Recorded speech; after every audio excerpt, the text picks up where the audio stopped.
Welcome to the High Adventure Scouting Podcast. This is the source for all things high adventure for scouts, scouters, and anyone else interested in promoting high adventure trips for our youth. You can find all kinds of great high adventure options for your scouts at highadventurescouting.com. We are constantly updating the list of cool trips, and we want your input on your best trip. Welcome, high adventure enthusiasts. We're excited, as always, to highlight high adventure on this edition of the High Adventure Scouting Podcast. Today, we're going to be discussing independent trips to the Boundary Waters. Now, we are joined by one of my favorite scouters, Jon Jonas. Jon is the chair of the High Adventure Committee for the Greater St. Louis Area Council. He's also Assistant Scoutmaster in charge of High Adventure for Troop 94 in O'Fallon, Illinois, a Wilderness First Aid Instructor, and much, much more that we don't have time to mention, but he does a lot. He's also a great friend of mine, and he's been a mentor for our high adventure trips that we've done in our troop. And I've also brought him in to teach some of our scouts in my troop about backpacking. He's kind of my go-to guy for high adventure, and I've been trying for a year to get him on this podcast, and we finally did it. So, Jon, thanks for joining us today on the High Adventure Scouting Podcast. Well, thank you for having me, Rob. I really appreciate it, and apologize for the delay in getting it. Just time keeps getting away, and life happens. You know how that goes. But thank you again. I'm really honored to be here, and those kind words. Thank you. Exactly. Well, the purpose of this particular podcast is to give listeners some information really about a do-it-yourself Boundary Waters trip. Now, there are plenty of units around the country going to the Boundary Waters in Minnesota, and I believe this will be a popular episode. Jon has been to the Boundary Waters many times with this troop, and I think he brings a great perspective. And before we jump into things, this is not an episode discussing the BSA High Adventure Base Northern Tier Canoe Base. That'll be covered in another episode. And Northern Tier has a base on Moose Lake in the Boundary Waters, and that's also a great experience. I've done that option, but not an independent trip, which is what we'll be discussing today with Jon. Now, Jon, I know there's a few ways to do this, and we've talked about this several times. On your own and with an outfitter. I know what you've done, but what is your preference, and what is your impression that people have done something different than you have? All of my Boundary Waters trips, Rob, have been with an outfitter. My very first trip in 1993, someone else in the troop set it up. We went to Tuscarora Outfitter off the Gunflint Trail, which is on the east side of the Boundary Waters. And I was very impressed with how professional they were, the planning, the care, the materials, the equipment, the food, the whole thing. So for my next trip, I just defaulted to go back again. Before I get into that, a lot of that, there's one thing that I do want to kind of bring up to kick off, whether you're going to do it yourself or go to Northern Tier. A lot of people don't know BSA has a very well kept secret approach to preparing for any adventure. And it's essential if you're going to start to plan a high adventure. It's called the Adventure Plan, and it's at tap.scouting.org. It's almost a cookbook of what to do to get ready for one of these trips. And if you are not going to a BSA high adventure base, it's even more incumbent on you to go through this. It will address everything that you need to cover or at least consider. It's a one-stop set of tools to help adults and youth leaders plan, prepare, assemble, conduct your high adventure. If you start with step one and continue on, you will cover everything that you need to cover, rather than trying to brainstorm and think up that I remember to do this and that. And you don't know what you don't know. So I've been doing this for high adventure trips in my troop since 1993. And when this became available, I think it was 5 or 10 years ago, and I literally stumbled across it. I didn't know it was out there till I happened to look for something else, and there it was. I looked at it, I thought, this is the way to go. And so I use this tool with all my experience doing high adventure. I still use this tool just to make sure I don't forget something. If I go through, not every step is going to be directly applicable or relevant, but at least I've considered it, and I don't omit something because either I forgot about it or I didn't know to do it. So let's start with Start with tap.scouting.org, the adventure plan, and then go from there. So And that's a link I definitely have on the website because it's a really good resource. good, So yeah, good. yeah. So if you're going up to the Boundary Waters, I'm going to assume that you know about it. It encompasses a huge chunk of northern Minnesota and southern Canada. It's an internationally recognized wilderness area and managed collaboratively, United States and Canada, and they do a pretty good job of it. Um, if you have never been up there before, or even if you have been up there before, and if you're not going to go to Northern Tier, the BSA site, but you're going to do this on your own, either self outfit or through an outfitter, there's a good website to start with is bwcaw.com for Boundary Waters Canoe Area Wilderness.com. Uh, it's kind of a, I don't know, a launching point, you might say, for information, conditions. There are outfitters that support it, so you can find more information about different outfitters, other resources, things to consider, links to YouTube videos. A great place to start. If you just do a web search on Boundary Waters Canoe Area Wilderness, you probably get 3,752 hits in, like the first 2 nanoseconds, which is pretty, can be a little overwhelming. So I would start with bwcaw.com and then go from there. There's also a zillion great books out there. Robert Beimer wrote a couple books on routes, one for the east boundary waters, another for the west. There are some other books about canoeing. There's books about the history. Cliff Jacobson is a guy who's written a bunch of books on wilderness canoeing. Um, there's a magazine called Boundary Waters Journal, and there is a website for that as well.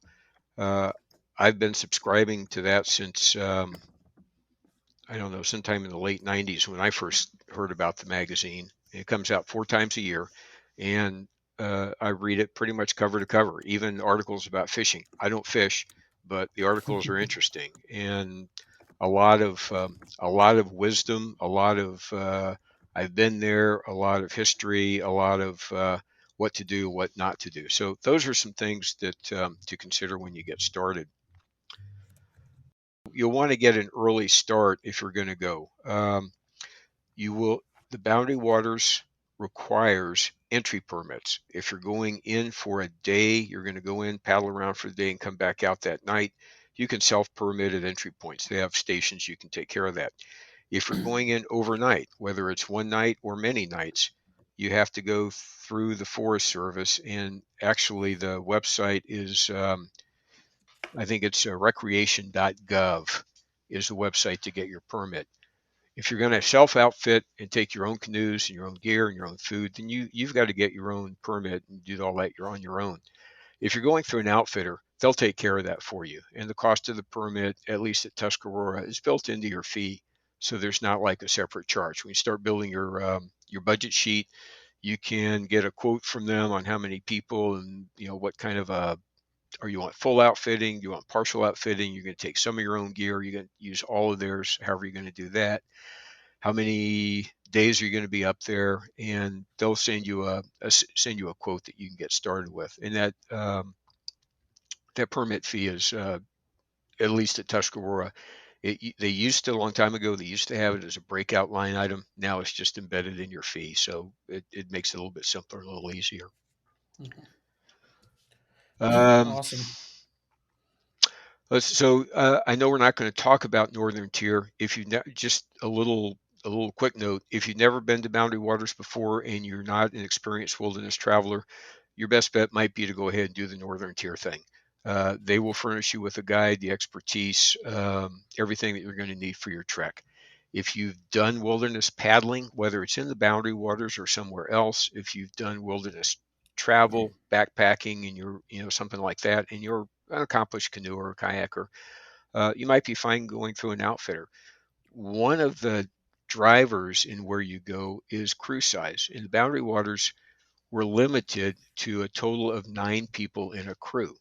So if you go through the BSA Northern Tier Base, you can take no more than 8 people from your unit per crew. If you have more than that, you have to get 2 crews, and they do have a minimum crew size at Northern Tier. If you're going to an outfitter, you have 9 people that want to go, then you can put them all in one crew. Some of the outfitters can provide you with a guide if you want to hire one.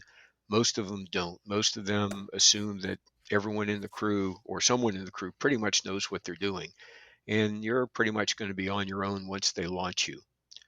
Uh, so, there's a risk management issue in there as you're looking at this. The first time I went up there, again in 1993, the guy that set it up said, "Hey, let's go canoeing in Minnesota." And I thought, yeah, okay, that sounds like fun. Well, we didn't do any training. We didn't really do any planning to speak of. And we got up there and, okay, here's your canoes, here's your gear, here's how you pack, here's how you load, here's what's in which pack. A good walkthrough of all that. Remember, leave no trace, here are the principles. And off we went. And we were out on the water about an hour, and I realized, wow, this is not what I thought.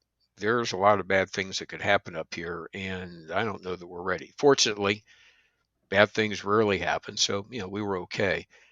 I've had a very steep learning curve up in the Boundary Waters. Every time I go, I still learn something. Um, I like kind of being on my own. Yes, I follow Guide to Safe Scouting and scouting, paddle the safety afloat and safe swim defense. Follow all of that stuff, but I feel very comfortable having the crew and running it myself. Right. Now we're talking about the outfitter. What kinds of things does the outfitter provide? I mean, that's something that always interesting to me. Is all right. What's included? So So at Tuscarora, and I would imagine the other outfitters are follow along the same lines. Tuscarora has a couple different kinds of package. You can go complete outfitting, where they will do all of your crew gear, and I'll run through that in a minute.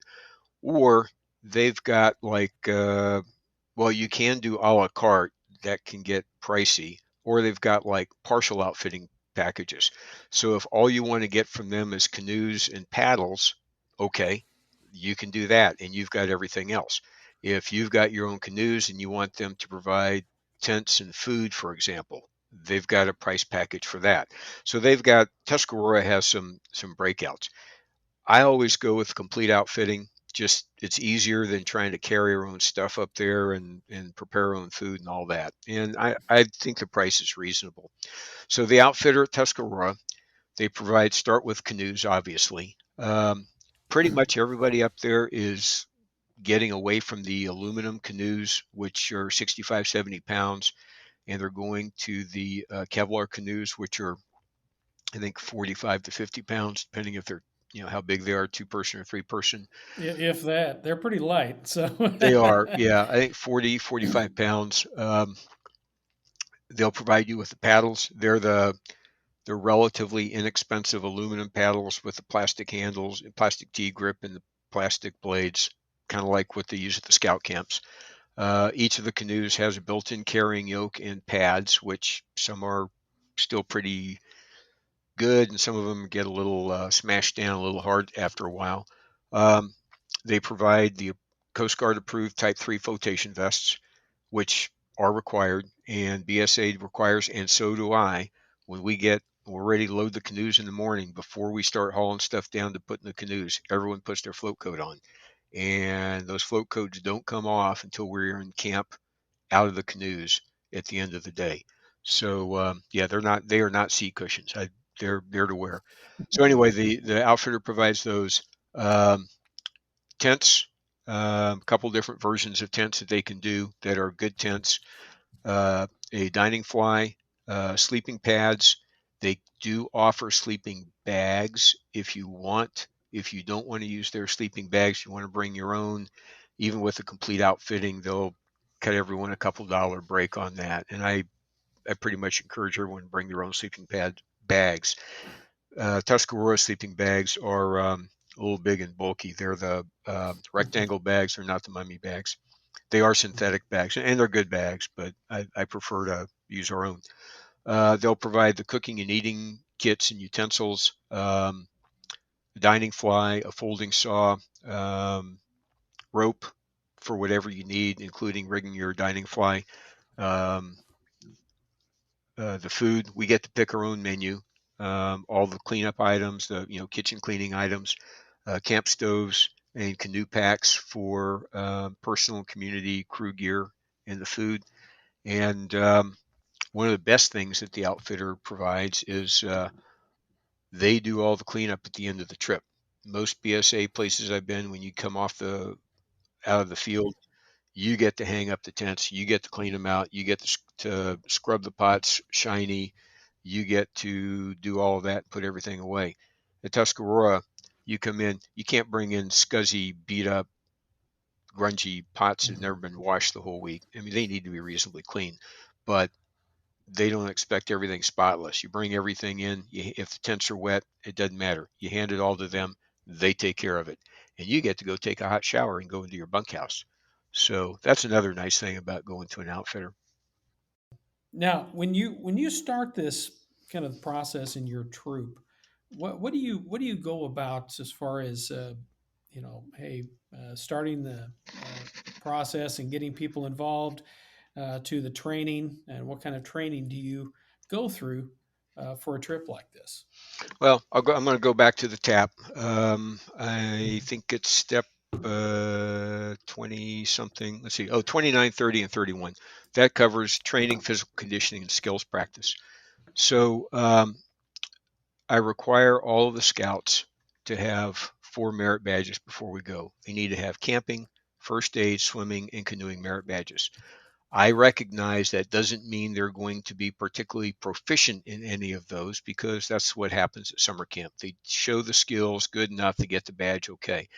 But I don't want someone up there that doesn't know how to camp, has never, is just learning how to pitch a tent, set up a campsite. I don't want someone up there that doesn't know anything about first aid. Certainly, swimming is an absolute, that's a go, no go item. They've got to be able to swim, and we all do swim checks before we go. And then canoeing merit badges, I want them to have some familiarity with paddling a canoe. Are they going to be expert? No. Are they going to be proficient? Maybe, but they've done it before and they understand when you put the paddle in the water which way to push to get the canoe to go forward or one side or the other. Um, then we have personal fitness, physical fitness. Um, I get everybody working for canoeing. You really need a full body workout, a full body strength. It requires upper body core. Your core strength is the most important thing.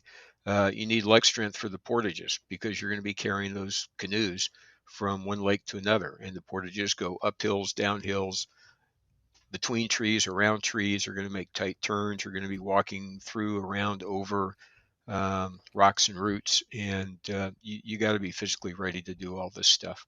You can't just wait for the big guys to handle all of this. Everybody needs to carry their share. The packs are, packs the first couple of days might be 40, 50 pounds. And the canoes, as we talked about, they're in that same range. And trying to manage a 40, even a 40-pound canoe, you think, oh, 40 pounds, that's not too bad. Except you're right in the middle, and this canoe is 17 feet long. So, public math here, what is that? 8.5 feet of canoe in front of me and 8.5 behind me. And that's a pretty long moment arm if you're thinking basic physics stuff. They're not that easy to handle. So there's the physical stuff.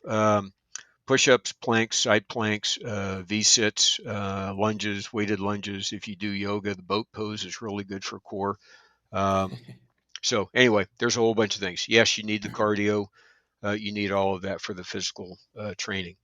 Um, the skills practice is something that we do. I book a day. I've been trying to figure out how to do a real canoe camping weekend, and timing wise, I haven't been able to get that to work yet. So, at any rate, everybody does get out on a lake on one of our scout camps with canoes, and we spend a day out there.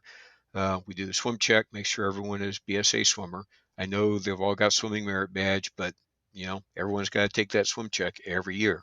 So we do the swim check, and then we get in the canoes and we go out, we paddle, and we work on basic paddling strokes. I try to put youth with youth. I don't want the youth to depend on the adults. And this is not just on practice day, but actually up in the boundary waters on our trip. I don't want the youth need to learn how to do this. And so try to pair youth with youth and adults with adults. We may have to end up with some youth in the bow and some adults in the stern. If it's the wind's pushing them around, they're not quite ready for it. But let's start youth with youth. So we pretty much do the canoeing merit badge skills, redo that, the paddling, the maneuvering, the capsize the canoe, the right the canoe, the enter and exit the canoe, um, doing all of that stuff. How much of that are we ever going to have to do in the boundary waters? I've never had a canoe capsize. A couple times did have a canoe with the adults in it that they were having a hard time on a really windy high wave day. They kept getting sideways to the waves and they did swamp. Um, they're full of gear. No, we're not going to do canoe over canoe rescues in the boundary waters, but it's part of familiarity and comfort in and around canoes. So we spend a day doing all of that. And if we have a chance, if you can go somewhere and rehearse canoe camping and portaging, that's great. If not, then that's really going to be a learning event your first couple days on the trek, which means when I get Right. up there, I have to remind myself, very first portage, okay, we've paddled 10 minutes and now it's time for a portage. Okay, boys, here's how this works. And first you do this, and just walk them through. And it's going to take them a while to get into the rhythm of that. Some crews, they pick it up that first day. Some crews, it might take 2 or 3 days before they really get into the swing of it. But eventually they get it and off you go. What kind of average cost per person, would a trip like this cost in a typical troop? A trip you would take with basically the complete package and that kind of thing, with travel and so on. I mean, we're coming from the St. Louis area. We live pretty close together, so I know what our costs are, and that travel will be different for everybody. But I'm kind of curious about the package cost and what you guys usually look at. Uh, Our this past summer, we had a crew of 9 at Tuscarora. The Tuscarora fee itself came in at something a little under $600 per person for a 7-day trip. So that was 7 days, 6 nights on the water, complete outfitting. They did all the food, all the everything that I had read off down there. That also included 2 nights in the bunkhouse. So with their package, your first night in the bunkhouse is included. If you want to stay there the night you come off the water, there's an additional fee to it for it. It's not that much. Um, for me, it just makes things easier than coming off the water at 3 o'clock in the afternoon and then having to pack up and go somewhere and find somewhere else to stay. And it's a whole lot more economical than staying in a motel. So yeah, so it was about came in a little less than $600 a person. Uh, from St. Louis area, it's 2 days of travel, guided safe scouting, 10-hour a day driving limit, and you've also got to include in your budget your food en route. If you're going to see any other attractions en route, there is gear that people are going to have to acquire. Um, TAP Step 12 talks about creating a budget worksheet, and again, make sure that you've got all these things built in and covered. Exactly, and I've got that up on my screen right now as we're talking, and it's one of the best things for any leader that's looking at a trip like, and especially an independent trip that you don't have a lot of guidance on. This is one of the best areas to go by, the adventure plan. So, Yeah. and I'm going to have those links out on this particular podcast just so everybody can follow along. So we all know the major high adventure bases around the country, and they offer some awesome programs. Have you been searching for a cool alternative from your typical high adventure trip? As a scout leader, I want to give our scouts some great alternatives. You need to check out highadventurescouting.com. You'll find information on over 30 different council high adventure bases in 24 states. Maybe you're looking for a do-it-yourself option and need some ideas. Maybe you've taken a great trip and you want to share your good fortune with your fellow scouts and scouters. Just send us the details and we'll publish your trip. Whatever your interest, highadventurescouting.com is the one-stop shop for all things high adventure. That's highadventurescouting.com. Now, how long does it usually take for you to get a trip like this together? From, hey, we're going to go, to making the reservations and going. Is this, I know when we're talking about the big BSA, trips, Um, I've talked about every podcast about how long it took us to get to Philmont, and because of all the delays and so on. But what's the gestation period of from start to finish for you guys? Well, I start all of my high adventure trip planning about a year before. So, like right now, we're planning for next summer. Um, Philmont's a little bit different because of their lottery system, and I'm not familiar with Right. Northern Tier's lottery. But if you're going through an outfitter, normally you could call them like 2 weeks ahead of time and get some kind of an entry point with some kind of gear. The last couple of years, things have been different, and if we tried to do that this year, they would have said, "Boy, I'd love to, but we're full. Sorry, we can't accommodate you." So anyway, I start in August, September, a year before. Um, Explain what we're doing, what we want to do, where we're going to go, as far as what part of the boundary waters we're going to try to get to. Um, Lay all this information out for the boys to get them excited, for the parents, so that they can start budgeting. I like to get this information out in the fall because, my feeling, at this stage of kids' lives, when they're in their, when they're teenagers, sometimes finding something for them for Christmas, it's not the same as buying toys like, for 8, 9, and 10-year olds. So what are you going to Mhm. get a teenager? Well, there's some equipment they're going to need for whether it's Philmont or Boundary Waters or whatever they're doing for high adventure. That sounds like a pretty good Christmas present kind of stuff, for mom and dad and grandma and grandpa and whoever else. So we get started with that. Costs, I'll lay out a budget. I'll give everyone an estimated cost so that people who are budgeted, and a lot of people are, they can decide, is this going to be doable, and if so, how am I going to get there? For some people who are more fortunate, yeah, okay, if I need to write a check for $1,000, sure, not a problem. It's good for my son, and off we go. In January, um, the Forest Service starts, and I think it's the Forest Service, they have a lottery for entry points. Every entry point in the boundary waters has allots so many entries per day. The one I like to go to, my favorite one, is right next to the Tuscarora Outfitter. Usually mid-January, they take all of the entry permit requests and they do some kind of a random lottery and start pulling them out of a hat, or well, they used to. Now it's pulling them out of a computer. So if you want to get into a lake that's got a very limited number of entry permits, you need to get that information in early, like December, November, December. Mhm. Usually the outfitters will say, "Yeah, let me know in December, early January," and they'll throw it in.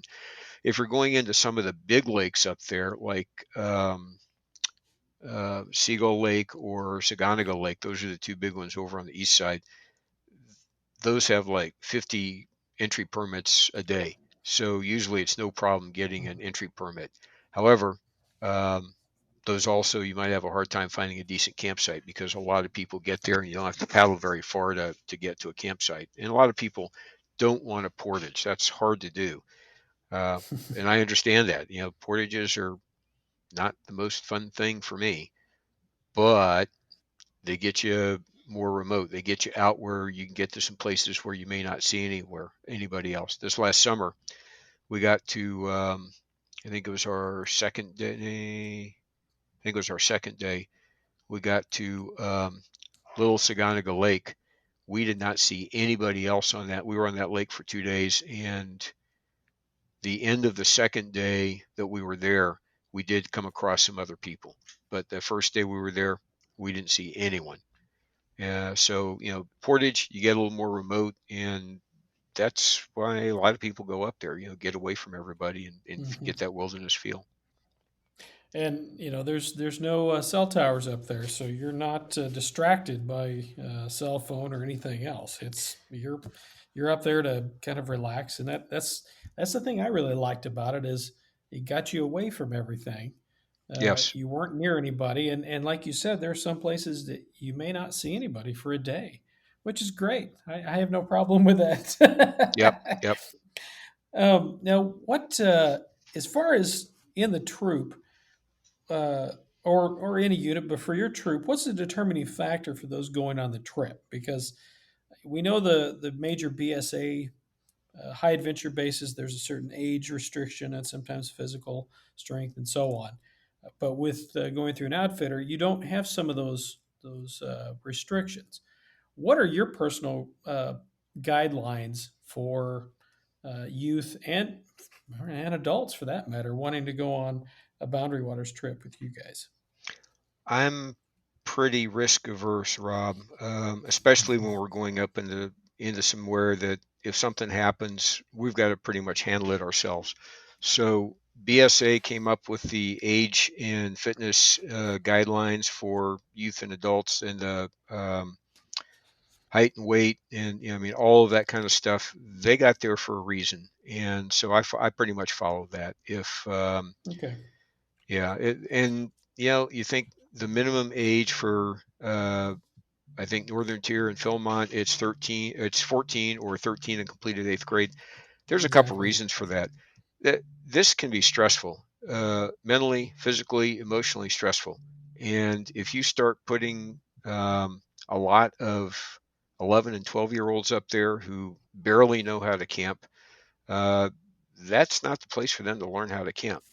That being said, Exactly. there are a lot of families that, mom and dad have been traveling the Boundary Waters, and they'll take their kids up there when they're 5 and 6 and 7 years old. Well, good for them. But they've only got one or two or three kids.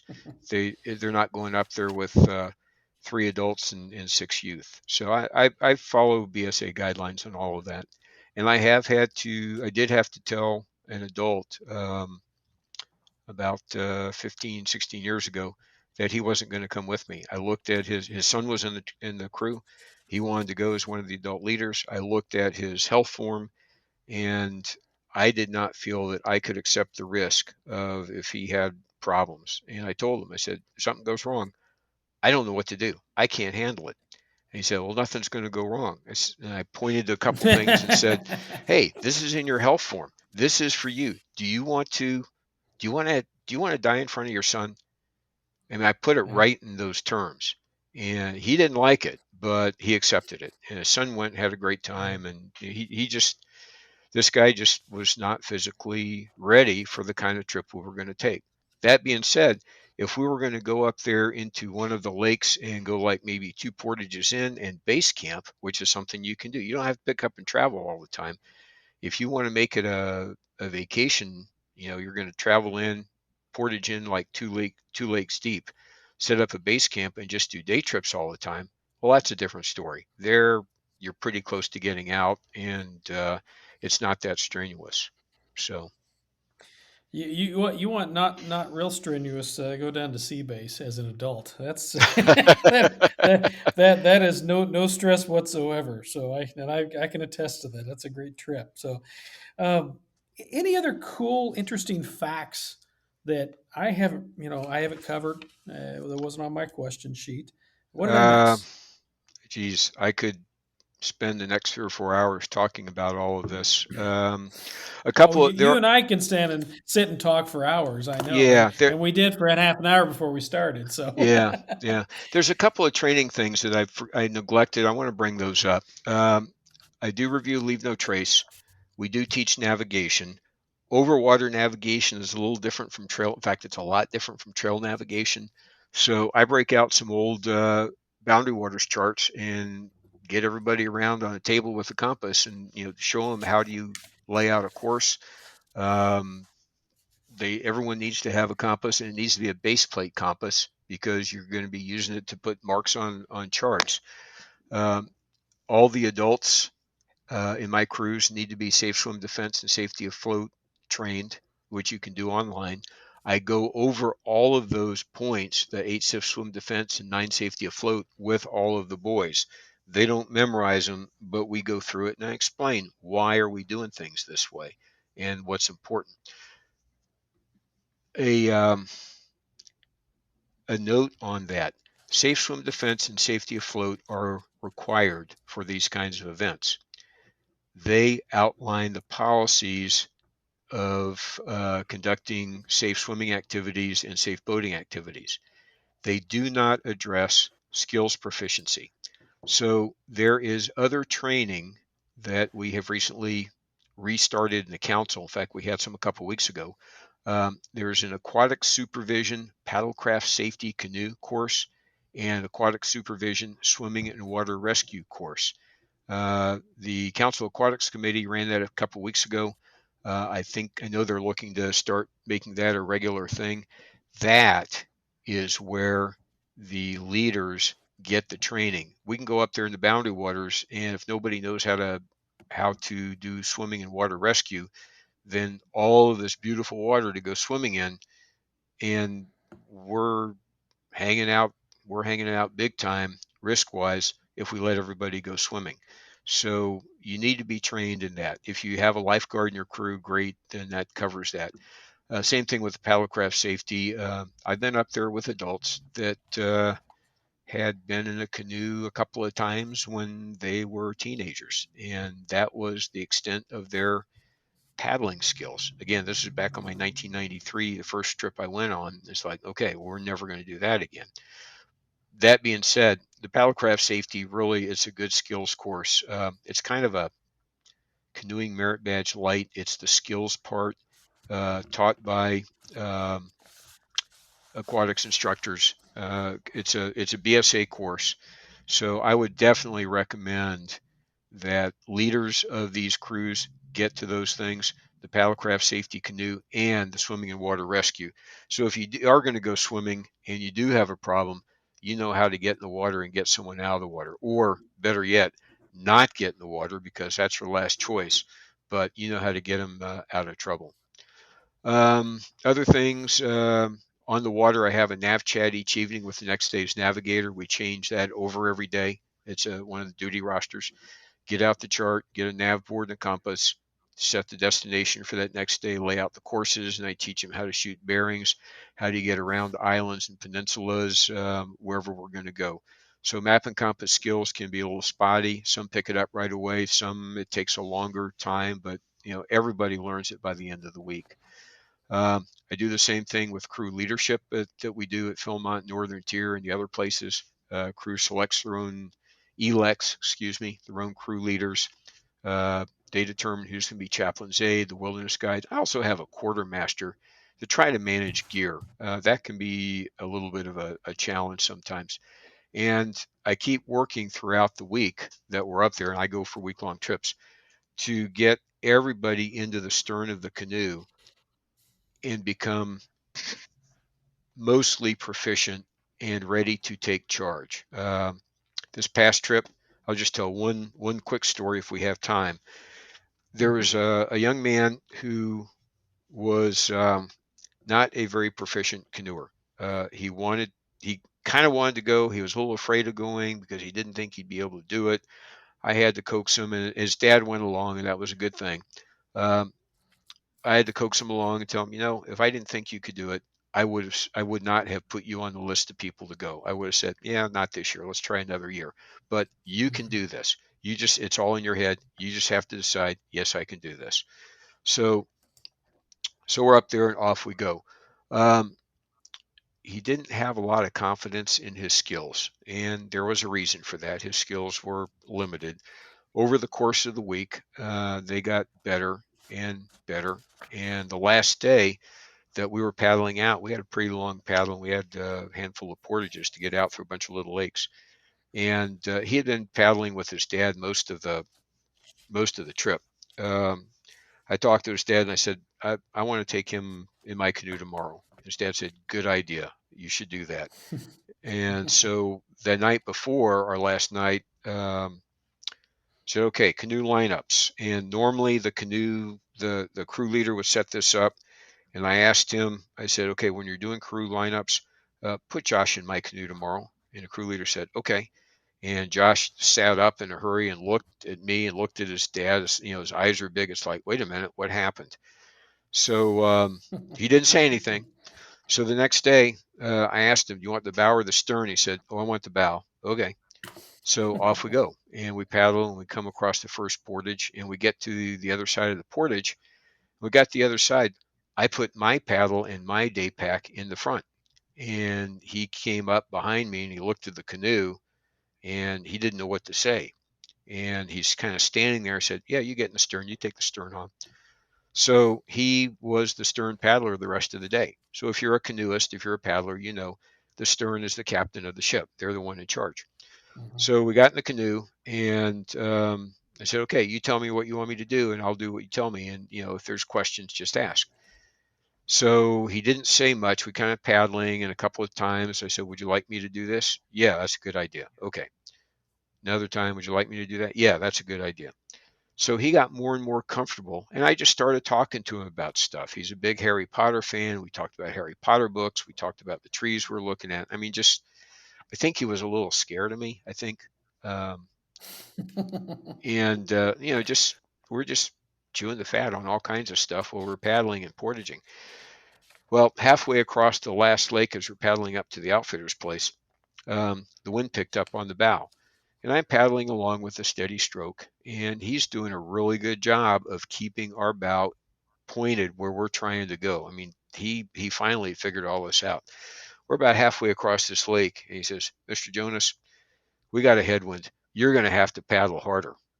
Aye, aye, sir. You know, it's like, okay, I got it. You know, so it took a while, but by the end of the week, he was ready to go. So, you know, that's what we're trying to do by taking them up to the boundary waters or any of these high adventures. We want them to be able to do this. Exactly. That's awesome. That's awesome. Well, I will tell you the outfitter that John and his troop uses, Tuscarora Lodge and Canoe Outfitters. They're in Minnesota. I do have information about them on the High Adventure Scouting website.